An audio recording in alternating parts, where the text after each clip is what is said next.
అందరికీ praise the lord. ఈరోజు దేవుడు మనతో మాట్లాడాలని ఇష్టపడే అంశము భూమి. ఆదికాండము 1వ అధ్యాయం 1వ వచనము, ఆది యందు దేవుడు భూమి ఆకాశములను సృజించెను.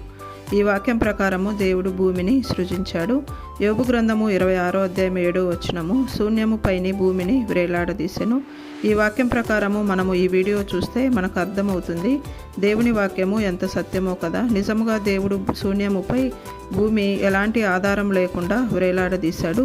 కీర్తనలు 74వ అధ్యాయం 17వ వచనము, భూమికి సరిహద్దులను నియమించిన వాడవు నీవే. భూమిని సృజించిన దేవుడు దానికి సరిహద్దులను కూడా ఏర్పరచాడు.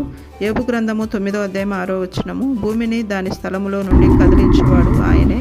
భూమిని కదిలించే శక్తి దేవునికి తప్ప మరి ఎవరికి లేదు. కీర్తనలు 104వ అధ్యాయం 5వ వచనము, భూమి ఎన్నటికీ కదలకుండునట్లు ఆయన దానిని పునాదుల మీద స్థిరపరచెను. చూశాం కదా, భూమి ఎప్పటికీ కదలకుండునట్లు ఆయనే పునాది వేసి దాని మీద భూమిని స్థిరపరచెను. ఇంత గొప్ప దేవుడిని కలిగిన మనము నిజముగా ఎంత ధన్యులమో కదా. Praise the lord.